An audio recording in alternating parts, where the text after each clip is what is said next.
선재규 선임 기자 나와 계십니다. 기자님 안녕하세요. 안녕하세요, 네, 기자님. 안녕하세요. 기자님, 우리 어제 화이자의 팍스로비드 그 얘기 좀 했었잖아요. 뭐 기대를 좀 했는데 화이자가 뭐 아니다 이렇게 얘기한 것 같습니다. 복제약 중국에서 뭐 생산하는 걸 뭐 협의 중이라는 로이터 보도가 예, 있었거든요. 예. 그래서 뭐 여기 대해서 뭐 굉장히 기대들이 많았는데 네. 화이자 CEO가 딱 선을 긋습니다. 아니다. 그 JP 모건 헬스케어 컨퍼런스가 샌프란시스코에서 네. 열렸는데 거기 참석을 해서 네. 그런 보도가 있는 모양인데 협의하고 있지 않다. 네. 그리고 이미 중국 제약사하고 그 오리지널 박스로비드를 중국에서 생산해서 미국에 가져오고 그리고선 미국 거를 다시 중국에 가서 그 오리지널을 파는 그런 거를 이미 계약을 체결을 하겠다 이렇게 네. 선을 그었습니다.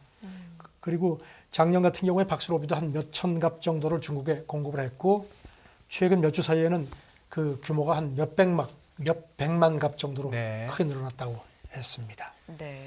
뭐 결국은 너무 싸다는 건가요?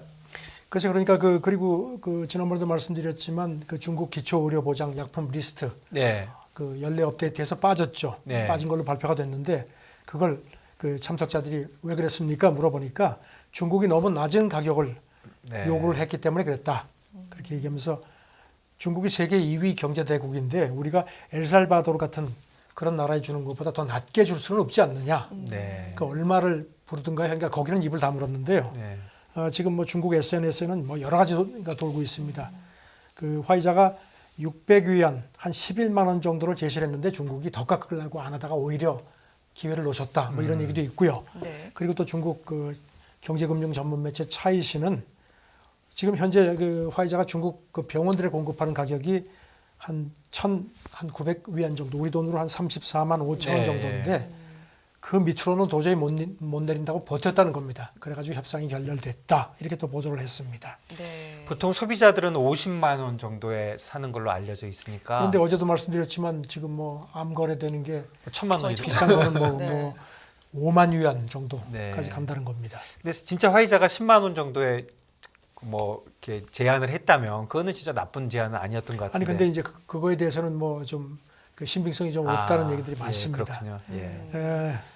그 글로벌 타임스 중국 그 영어로 나오는 관영 네, 매체죠. 의견단에서 아주 화이자를 강하게 비판했습니다. 네. 미국 자본주의 세력이 그 코로나19 백신하고 치료약을 전 세계에 팔아서 이미 엄청난 폭리를 취한 거는 삼척동자도 다 안다. 그러면서 뭐 오로지 독점에만 관심이 있는데 정말로 뭐 중국 코로나를 걱정한다면은 독점권 내려놓고 좀 제대로 협조를 해달라. 뭐 이렇게 좀 비판 겸 좀 호소 비슷하게 했습니다. 네. 네.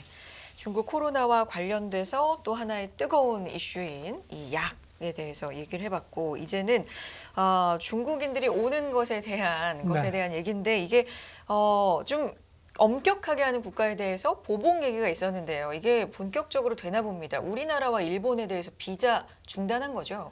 네, 단기 비자요. 단기 비자. 딱 첫 보복으로 걸렸습니다. 네. 어제 일제히 발표를 했습니다. 단기 비자 발급을 중단한다고 했고요. 그럼 이제 뭐 그러니까 장기 비자는 이제 장기 비자 얘기는 안 했는데 지금 관측은 장기 비자는 거기서 재배가 되는 거 아니겠느냐 이렇게 네. 관측이 되고 있습니다. 정부는 유감 표명을 하고 뭐 중국 측하고 이렇게 소통을 했다고 좀 발표를 했는데요. 일본 의무성은 아주 발끈하면서 철회해라. 그런데 지금 뭐 들리는 얘기는 우리나라에 비해서 일본에 대해서 좀 더 좀 강하게 한 것 같다는 그런 일본한테 더 강하게. 조금 강하게. 예. 지금 뭐 이게 지금 뭐 사실 이것 때문에 그 굉장히 민감한 분들이 많으실 텐데요. 제가 좀 자세히 말씀드리면 그 주한 중국 대사관이 어제 위챗에 올렸거든요. 네. 상업, 무역하고 관광, 의료, 일반 사정 포함하는 한국민에 대한 단기 비자 발급을 중단한다. 그러면서도 한국의 차별적인 입국 제한 취소 상황에 따라서 조정하겠다. 이렇게 그 여지를 뒀습니다. 좀 더 강하게 할 수도 있다 추후에 뭐 이런 그렇죠. 얘기일까요? 그리고 이제 그러니까 이제 관광 비자 네. 같은 그 관광 비자는 뭐 아시겠지만 코로나 대유행 이후에 어차피 지금까지 발급을 안 했고요. 뭐 가지도 않을 거고요. 그렇죠. 예. 그다음에 이제 취업 비자하고 가족 동거 예. 장기 비자, 장기 유학 비자, 예. 그다음에 가족 방문 장기 비자 같은 거는 이번 조치에 영향을 받지 않은 걸로 아. 그렇게 관측이 됩니다. 네. 문제는 이제 자주 왔다 갔다 하는 이제 그렇죠. 그 상업용 그런 게 문제겠네요. 일본에 대해서는 그 주일 중국 대사관이 어제 밤늦게 그 홈페이지에 올렸는데요. 일본 사람들에 대해서 일반 비자 발급을 일시 중단한다. 재개할지는 재차 공지하겠다. 이게 이제 소식통들은 그리고 이제 일반 비자는 아시다시피 외교, 공무 이런 거 제외한 이제 네. 모든 게 다 포함이 되죠. 그러면서 소식통들 얘기는 단기 비자를 한국, 일본에 대해서 모두 중단하긴 했는데 일본에 대해서 좀 더 강하게 하는 것 같다. 이렇게 대사관에서 그 공지 올린 뉘앙스가 그렇다고 네. 또 비교를 했습니다. 예, 뭐 어느 정도는 중국이 이런 행태를 할 것이 예상이 됐지만 뭐 네. 제 생각은 적반하장입니다. 진짜로. 예, 코로나가 시작된 거 하며 그다음에 전에 우리 심할 때 제일 먼저 막았지 않습니까? 아무런 것도 없이 진짜 적반하장이다 저는 우리 그렇게 외교부 생각합니다. 대변인이 어제 브리핑하면서 중국 쪽에 대해서 계속 소통을 하고 있다고 예, 얘기하면서 그러면서도 방역 강화가 과학적이고 객관적인 근거에 입각해 내려진 거라는 입장을 거듭 밝혔습니다.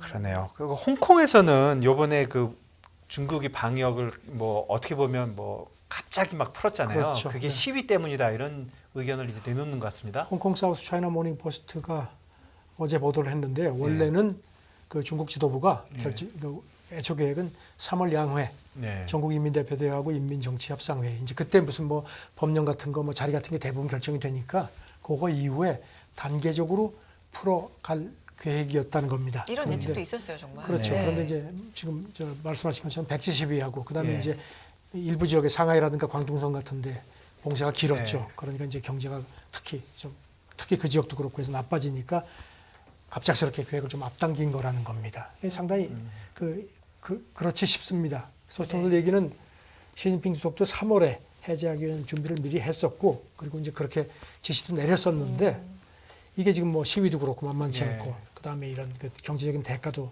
해서 그래서 어떤 의미에서 등 떠밀려 가지고 리오프닝을 좀 빨리 한 것 같다고 했습니다. 네. 그 이름을 밝히지 말라는 중국 보건 관계자도 원래는 일상 재개가 3월 양회 후에 시작할 계획이었다. 그런데 그리고 이제 그때가 되면 아직까지 시간이 있으니까 특히 중국이 지금 문제가 고령층, 취약한 고령층이 백신 접종률이 낮거든요. 그래서 더 그게 이제 그 춘제 끝나고 나서 하면은 이제 지금도 사망자가 뭐 많게는 하루에 뭐 네. 2만 명이 넘는 네. 2만 5천 명까지 얘기가 나오니까 네. 그랬는데 그런 시간도 다 놓쳤다는 겁니다.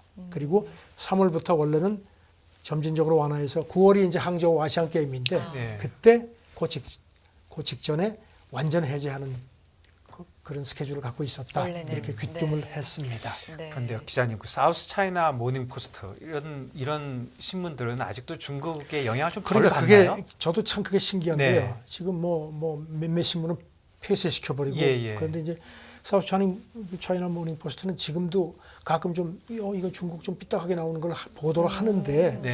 글쎄 이거를 중국이 손을 못 대는 건지 제일 많이 보는 신문인 건 확실한 것 같아요. 이게 지금 이 대주주가 알리바바 아닙니까? 제가 기억하기로는 알리바바에서 이거를 소유하는 걸로 예, 아는데 그렇군요. 글쎄 그러니까 적당히 조절한지 예. 뭐 예. 그러니까 완전히 그냥 틀어막아 버리면 채널 자체가 없어지니까. 예, 제가 확실히 아는 거는 제일 많이 보는 신문인 건 그렇죠. 확실해요. 그리고 예. 그 바깥에서 저도 그러고 예. 홍콩에 뭐 나오면 예. 이거를 제일 예. 많이 보게 돼. 물론 이제 제가 중국어를 직접 예, 보는 건 예, 아니지만 보는 그 특파원들도 이걸 많이 인용을 예. 하는데 맞아요.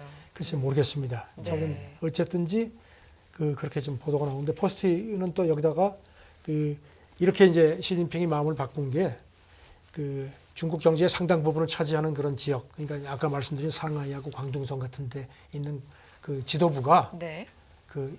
이거 심각합니다. 좀 재고하십시오. 이렇게 아마 직언을 한 것 같다는 겁니다. 그러면서 특히 20차 당대회 때 상하이 같은 경우 당서기에 임명된 사람이 천진잉이고 네. 그다음에 이제 광둥성 여기는 뭐 개혁 개방 1번지라 그러죠. 네. 여기 당서기에 임명된 사람은 황쿤밍인데 네. 둘 다 시진핑의 최측근이다. 그러니까 이제 다른 관리들은 눈치 보느라고 못 하는데 이 정도는 이제 가가지고 좀 뭐 솔직하게 우리식으로 하면 뭐 형님 이거 아닙니다 하고 뭐 약간 바른 소리를 한 거 아니냐 예. 뭐 이런 관측입니다. 어저께 블룸버그 뉴스 보니까 요번에 그 차이나 그러니까 중국이 요번에 이 코로나 관련된 이런 정책은 어글리한 프로시저다 그렇게 아주 대놓고 얘기했더라고요. 어글리하다. 굉장히 그렇게 얘기하더라고요. 좀 어쨌든 급하게 네. 푼 데에는 이런 배경이 있을 수 있다라는 얘기. 저는 뭐 중국 네. 외교부에서 이 보도에 대해서 뭐 어떤 반응을 분명히 이제 기자들이 브리핑 한번 물어보지 않겠습니까? 네. 글쎄 어떻게 나올지 혹시 있으면 제가 체크해 보겠습니다. 네. 알겠습니다. 네. 다음 얘기는 대중 반도체 수출 제한에 대한 얘기인데 우리나라도 관련이 있는 거죠. 네. 그 주일 미국 대사 네. 이메뉴얼 이 사람은 오바마 때 비서실장 했었죠. 백악관. 네. 그렇게 기억을 하는데 이제 현재 시간으로 이번 금요일 백악관에서 미일 정상회담 열리거든요. 네. 기시다가 가서. 네. 그런데 이제 그거 앞서서 브리핑을 했는데 이제 반도체 문제를 얘기를 했습니다. 이 사람 이메뉴엘 대사 얘기가 이렇게 얘기를 했습니다. 우리가 단순히 일본뿐만 아니고 한국을 통해 작업해야 하는 게 분명히 있다. 그리고 네덜란드도 통해야 한다. 지금 우리나라는 메모리 쪽 강자고 네. 네덜란드는 반도체 장비 만드는 네. 그 회사가 있죠. 네. 그러면서 덧붙여서 많은 작업이 필요하다. 이게 아주 의미 있는 얘기입니다. 블룸버그는 작업. 이 중국에 더 엄격하게 반도체 수출을 규제하려고 미국이 하는데 혼자는 안 되고 이제 끌어들이려고 하는 거다는 겁니다. 네. 그런데 이메뉴얼 대사는 여기다가 또 뭐라 그랬냐면요. 나라마다 산업 양상이 다르다. 이렇게 네. 얘기를 딱 네. 말을 하면서도 네. 당사국들이 모두 논의에 참여하고 있고 모두가 그 결과에서 이익을 공유하게 된다. 그래서 이익을 진짜 네. 공유를 하는 건지 모르겠습니다. 예. 그러면서 이런 맥락에서 이런 그 아까 언급된 그 국가들과의 협력이 반드시 양자 미국 뭐 한국 미국 뭐 일본 미국 네덜란드가 아닌 다자 합의여야 한다. 네. 아주 그냥 확실하게 그냥 끌어묻겠다는 것 같습니다. 네. 그리고 뭐 아까 말씀드린 것처럼 블룸버그는 이제 한국에는 삼성전자하고 SK 하이닉스가 있고 이게 이제 반도체 네. 이제 이강이죠. 그다음에 네덜란드는 세계적 반도체 노광 장비 회사가 있죠. ASML. 네. 그리고 일본은 이제 반도체 생산한 필요한 이제 한 필수적인 어떤 기계 소재를 제공한다. 이런 걸 상기시켰습니다. 네. 그러면서 블룸버그는 여기 덧붙이기를요. 그런데 지금 지난달이었죠. 일본하고 네덜란드는 협력 대중 수출 규제에 대한 협력 동참에 원칙적으로 합의를 했다는 보도를 했었거든요. 네. 그런데 블룸버그는 한국은 아직까지 그런 것 같지는 않다. 미국으로부터 동참해달라는 요청을 받지 않은 걸로 그렇게 그 한국 관련 부처 대변인이 얘기를 했다. 그래서 아직은 그런 게 없는 것 같다고 얘기를 하는데 글쎄요. 이 정도로 얘기를 하는 걸 보면은 지금 뭐 우리한테도 곧 뭔가 지금 미국 국무부 경제차관이 그제인가 왔죠. 네. 와 있을 겁니다. 아직 네, 아마 예. 오늘쯤 갈 겁니다. 분명히 이 문제도 논의를 제가 볼 때는 할 것 같은데요. 그러게요. 아시다시피 중국은 지금 이 미국이 이렇게 하는 거를 WTO에 제소를 한 상태죠. 네. 제소를 한 상태인데. 네, 실질적으로 그런데 이런 미국의 움직임이 중국의 반도체 그런 그러니까 플랜에 지금, 직접적인 영향을 줬다 이렇게 보는 것 같아요. 그리고 지금 네. 블룸버그 얘기는 한국적 입장은 그 반도체 수출하고 지금 이거는 반도체 첨단 제조 장비 수출 규제인데 네. 한국에는 그런 걸 만드는 데가 없다. 이런 입장을 이제 네, 중국에다 네. 이제 미국에다가 제시를 한다는 겁니다. 네. 그리고 네. 사실 우리나라는 반도체 판매 비중이 가장 높지 않습니까? 그렇죠. 그러니까 이제 그런데 지금 미국이 글쎄 이런 식으로 지금 줄 세우는데 가만히 있을까 싶습니다. 네. 조금 우리가 더 압박을 받지 않겠느냐 싶네요. 네. 반도체 포럼 얘기도 있나 봐요. 이거는 뭔가 네. 하면요. 그 로이터가 오늘 새벽에 전했는데요. 네. 지금 바이든 그다음에 트루도 그다음에 오브라도르 그 멕시코 대통령 예. 그러니까 멕시코 시티에서 아마 우리 시간으로 오늘 밤이나 내일 새벽쯤 그러니까 북미 3국 정상회담이 네. 있거든요. 그 전에 이제 따로따로 이제 미국 뭐 멕시코, 미국, 캐나다 별도로 이제 하고 오늘 새벽에는 이제 바이든하고 트루도가 만났습니다. 그런데 이거 앞두고 백악관에서 이거 성명을 낸 게 있거든요. 어제 냈는데 뭐라 그랬냐면요. 그 북미 3국 영내 하이테크 산업을 전략적으로 공동 육성하기 위한 방안의 하나로 올 초에 그 북미 반도체 포럼을 구축할 계획이다.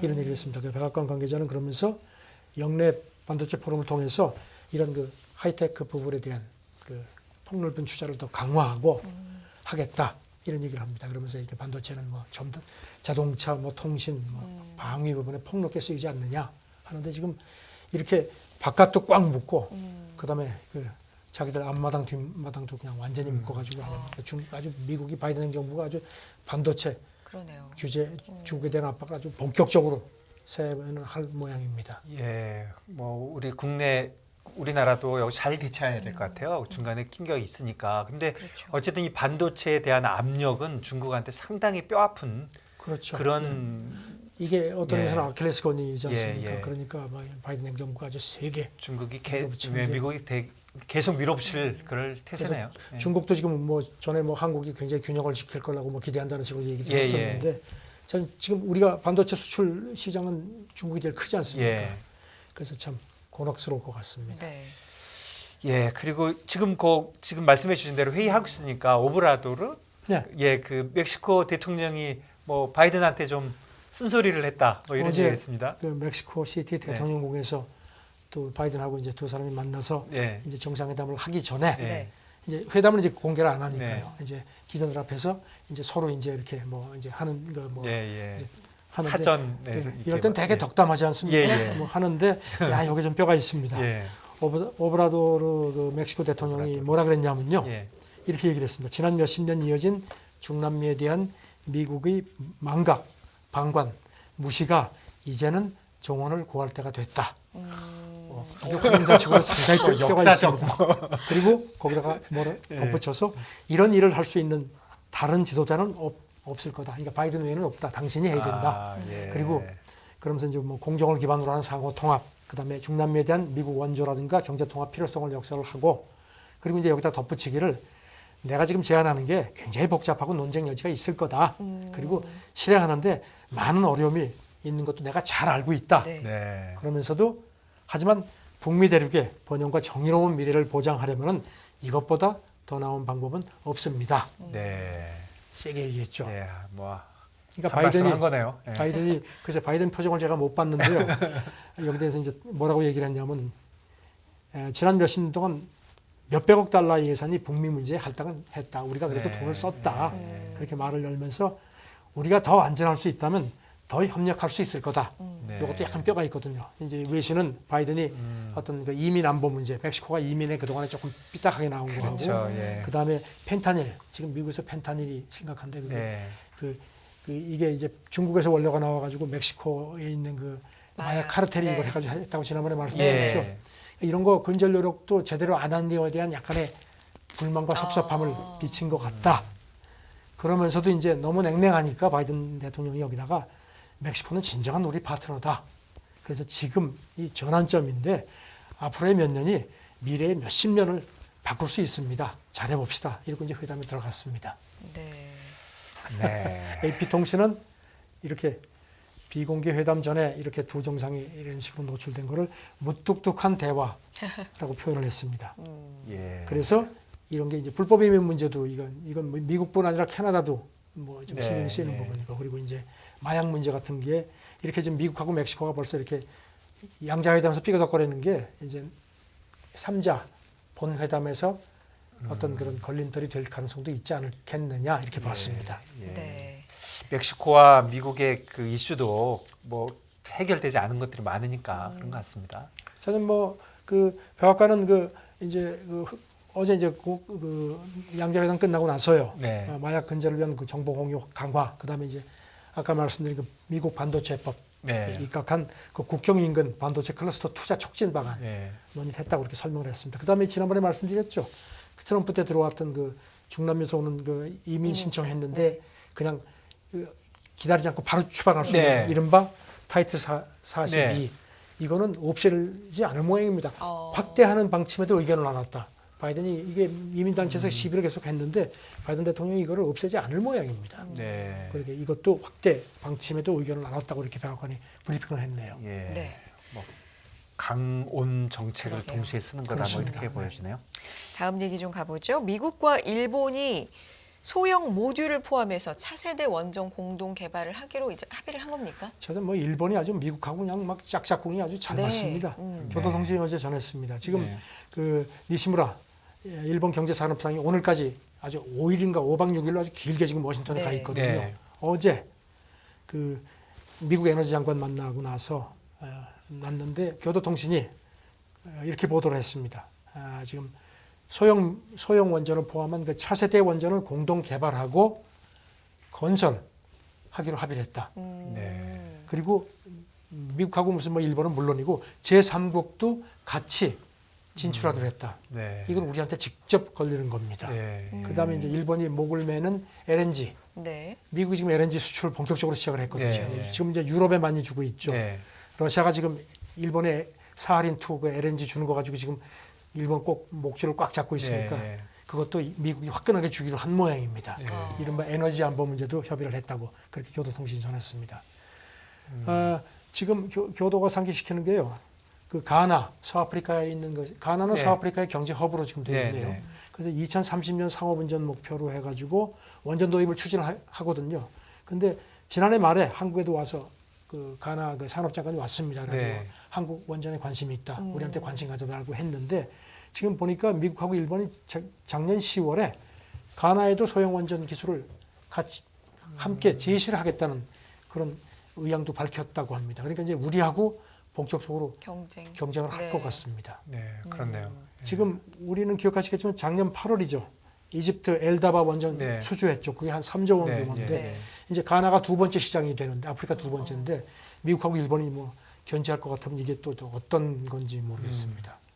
이제 참 뭐 예. 이제 돈 앞에는 무슨 뭐 그런 친구고 뭐 이게 뭐 왔다 갔다 합니다. 네. 근데 뭐 기자님 항상 말씀해 주신 대로 그 역풍이라는 게 전체적으로 있는 것 같아요. 그럼요. 러시아, 중국이 그 난리를 치니까 네. 결국 미국과 일본이 손을 잡고 뭐 그런 저는 결과가 모든 게 위기이면서 기회인 것 같습니다. 예, 예. 그러네요. 네. 좀 다른 얘기 그 오존층 관련된 얘기도 좀 해주시죠. 지금 뭐 유엔 환경계획, 뭐 세계 기상기구, 국립해양대기국 미국이요. 네. 그다음에 나사가 공동 보고서를 냈는데요. 네. 모처럼 반가운 소식입니다. 그 프레온 가스 기억하시죠? 뭐 냉장고에 들어가고 네. 그런 건데 이게 지금 뭐 오존층 구멍 뚫는다는 얘기가 많아요. 예전에 네, 그래서 몬트리올 협약이라는 게 1989년에 만들어졌는데 아. 그때부터 실제로 이건 지금 이 프레온 가스는 거의 다 없어졌습니다. 네. 그래가지고 99%가 없어졌거든요. 우리도 92년인가 협약에 들어갔고요. 네. 그런데 이번에 나온 보고서를 보니까 2040년까지 오존층이 대부분 지역에서 1980년 수준으로 회복될 것 같다. 다만 이제 극진은 워낙 훼손이 심해서 좀 이거보다 늦어질 거라는 겁니다. 아, 그게 프레온가스와 관계가 있나 봐요? 예, 프레온 가스. 어. 이게 그런데 또 더 반가운 소식은 이 프레온 가스가 이 기후 그 지표 온도 상승, 네. 그 온실가스 여기도 주요 원인이라는 겁니다. 아. 그래서 그동안에 이거를 많이 줄인 덕택에 네. 안 그랬으면 지금 지표 온도가 지금 산업화 이전에 비해서 이미 한 섭씨 1.2도 정도 올라서 네. 지금 사실 우리가 그 유엔이 예상하는 것보다 빠르거든요. 네. 그나마 프레온 가스 이거 우리가 안 했었으면 아. 한 1도 이상이 더 올랐을 거라는 겁니다. 예. 그러니까 지금 이 보고서를 낸 쪽에서는 봐라 우리가 지금 이게 힘을 합치면 이게 되지 않겠느냐. 된다. 화석 연료도 이렇게 좀 줄여서 한번 잘 해봅시다 하는데 네. 정말 모처럼 반가운 소식인데 네. 예, 이걸 좀 염두에 두고 좀 더 협력을 해야 되지 않겠습니까? 네. 그런 생각이 듭니다. 알게 그렇네요. 모르게 이런 노력이 좀 그럼요. 결과가 좋다. 이런 보고서가 4년에 한 번씩 나오는데 이번에 10번째라고 합니다. 네. 이게 시작한 게 지금 말씀해 주신 대로 1980 1980년대요. 네. 그러면 9, 0, 1, 2, 한 40년 40년 됐죠. 예. 예. 네. 그렇네요. 오랜 노력이 필요한 네. 거네요. 예. 그래서 내 노력이 지금은 안 보여도 언젠가는 이게 빛을 발한다. 계속해서 보존을 좀 위해서라도. 그러니까요. 네, 네, 네. 그런 좀 시사점이 있는 것 같습니다. 워싱턴이 다양한 국제 뉴스 함께했고요. 선재규 선임 기자님 고맙습니다. 네, 감사합니다. 감사합니다.